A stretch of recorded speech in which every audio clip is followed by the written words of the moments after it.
Les princesses, bonjour. Que ces quelques paroles de Torah soient dédiées à la gloire d'Akadosh Baruch Hu, la Geoula Berachamim, le Refoua Shelema rapide, Bezrat Hashem, de Yosef Chaim Shalom ben Sarah, de Simona bat Esther, de Shalom ben Rachel, de Rachel et Lucienne Nessim Yeladim Shel Imi Morati Jarmoma, Avraham ben Rachel, Sarah bat Luna, Esther Simcha Yantel bat Neama,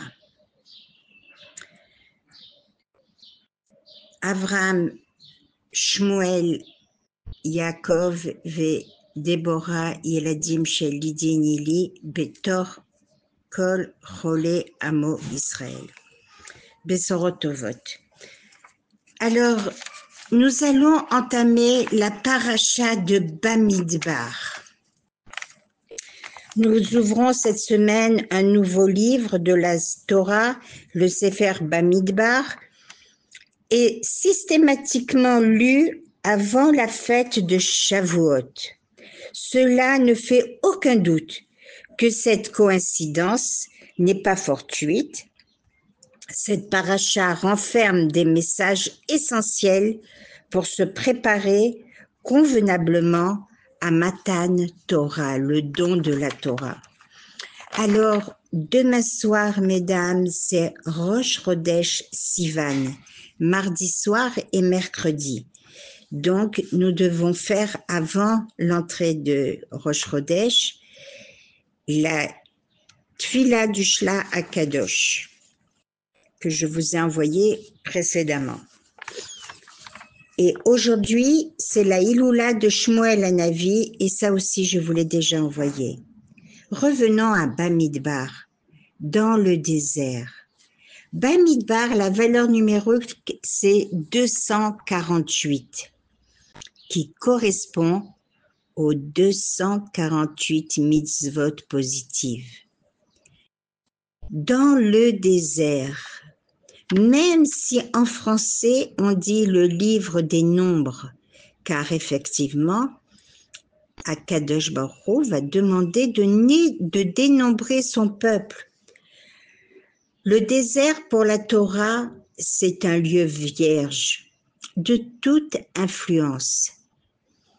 Ici, on apprendra l'humilité, la vie en société, de manière autonome, c'est l'expérience que vont vivre les Bnei Israël pour la première fois.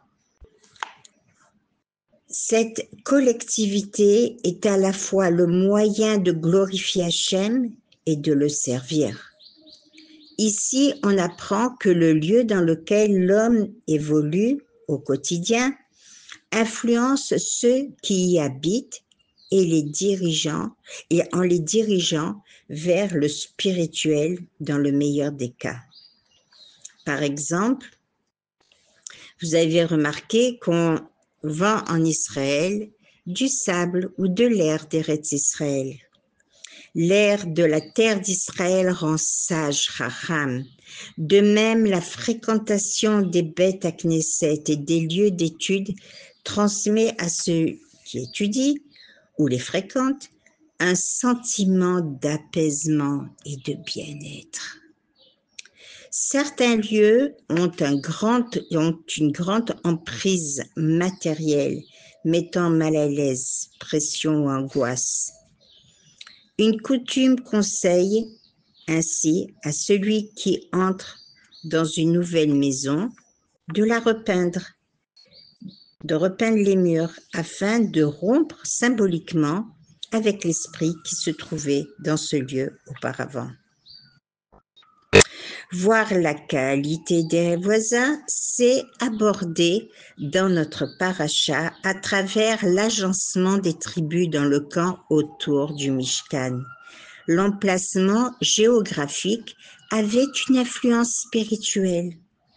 Chazé Shalom, un voisin méchant, Gare aux voisins méchants, Dathan et Aviram, et 250 hommes en même temps que Kohar, par une querelle, s'étaient laissés entraîner. Rachid nous dit que l'homme se laisse influencer par son environnement dans le négatif comme dans le positif. Shrina, racine Shachen, voisin. Hachem se trouve toujours près de l'homme.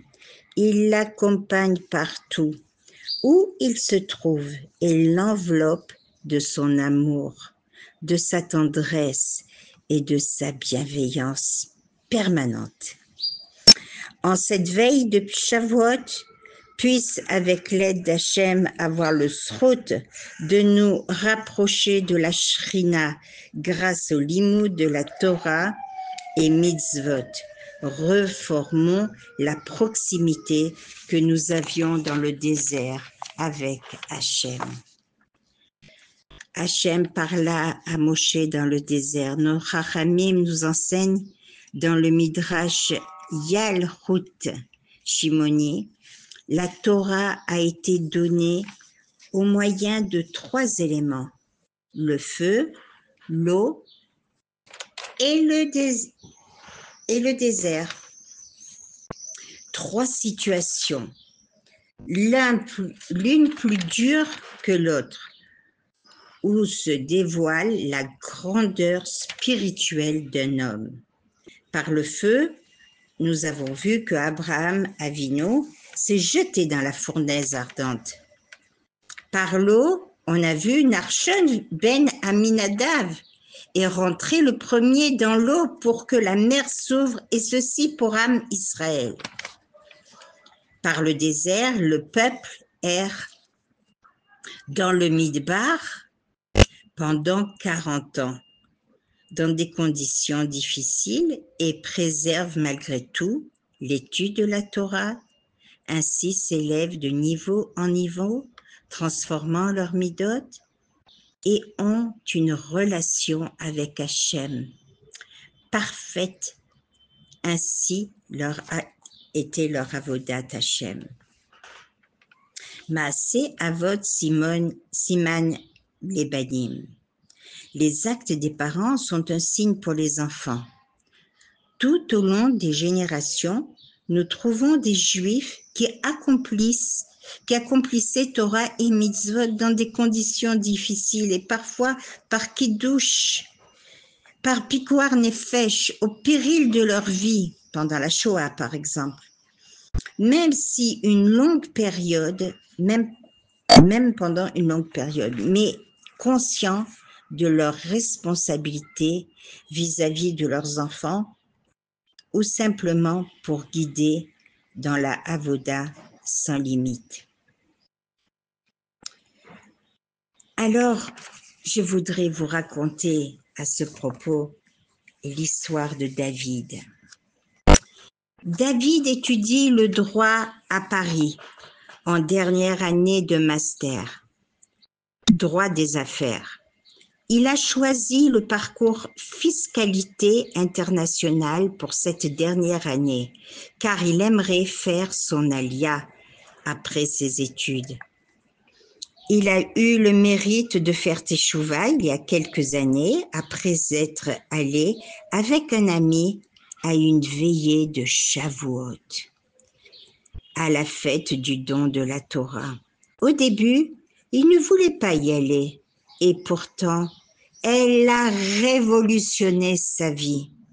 Depuis, il veut finir ses études et faire une année de yeshiva en Israël avant d'y lancer son cabinet. Il en rêve.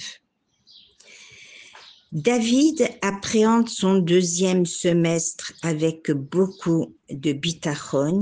Il a bien réussi ses travaux dirigés. Il est régulier, assidu. Tout devrait bien se passer. Enfin, le calendrier des examens est publié.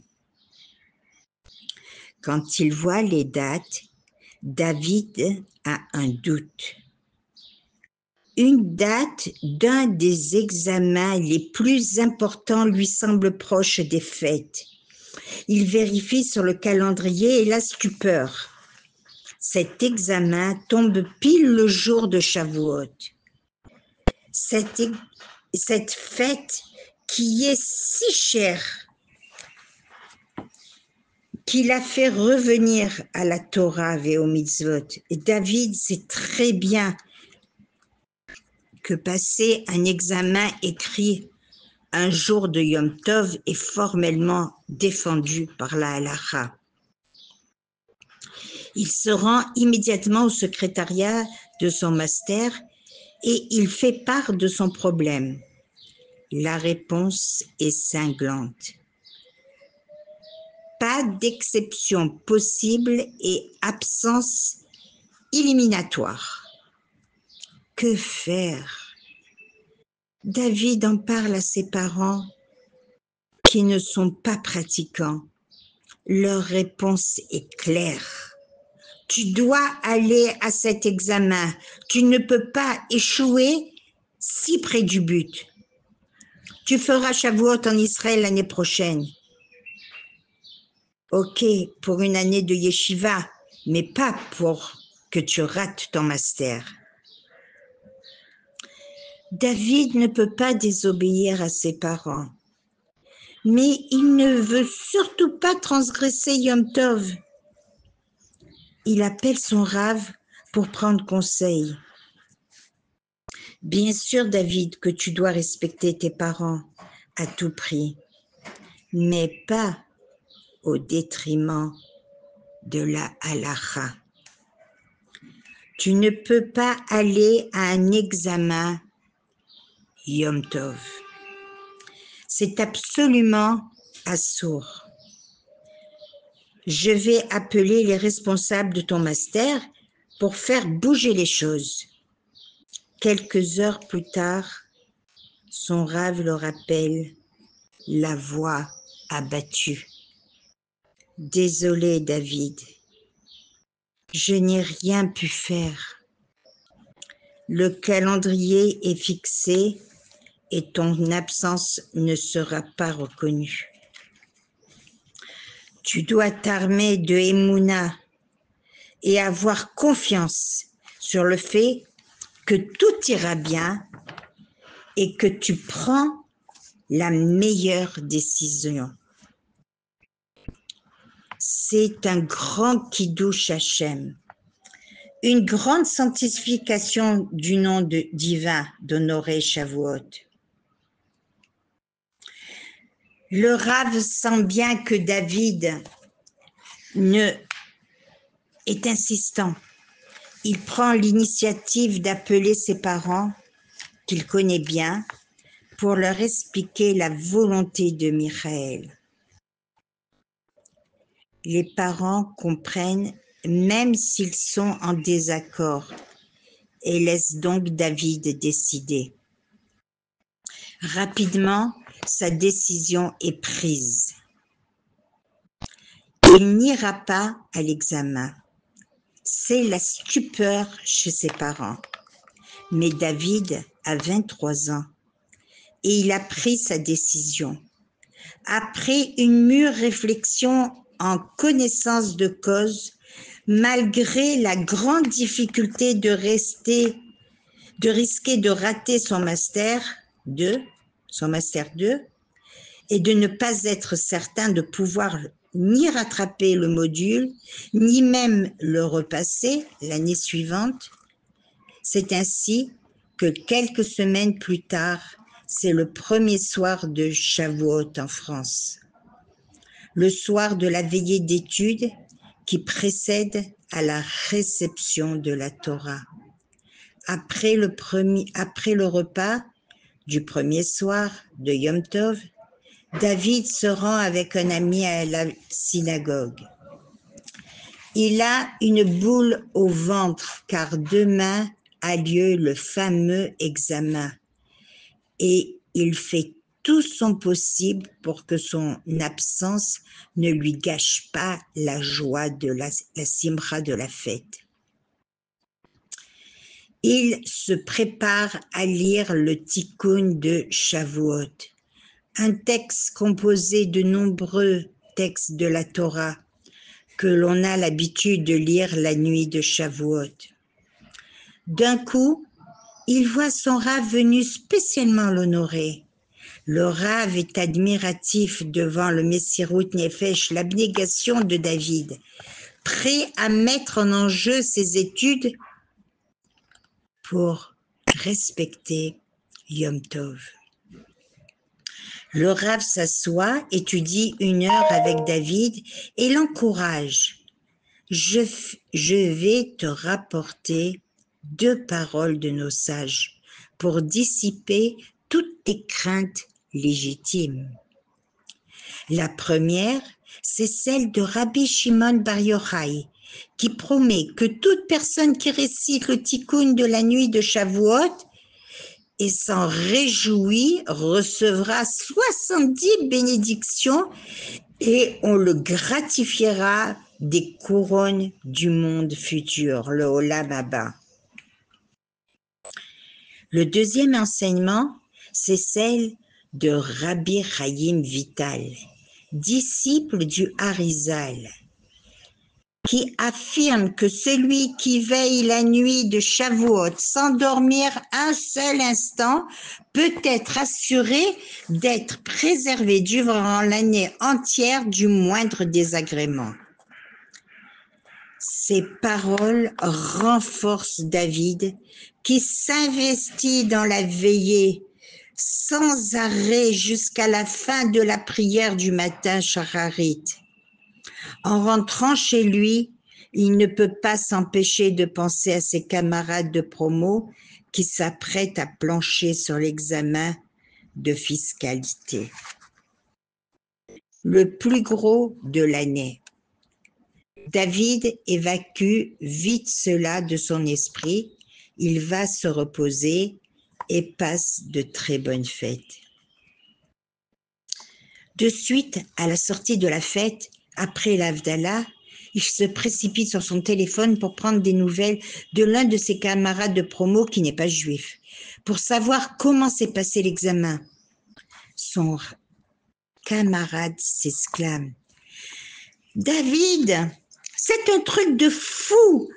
Tu es le gars le plus chanceux que je connaisse. » L'examinateur a fait un malaise en plein pendant l'examen.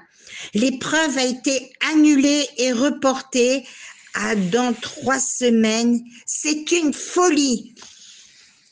David n'en croit pas ses oreilles.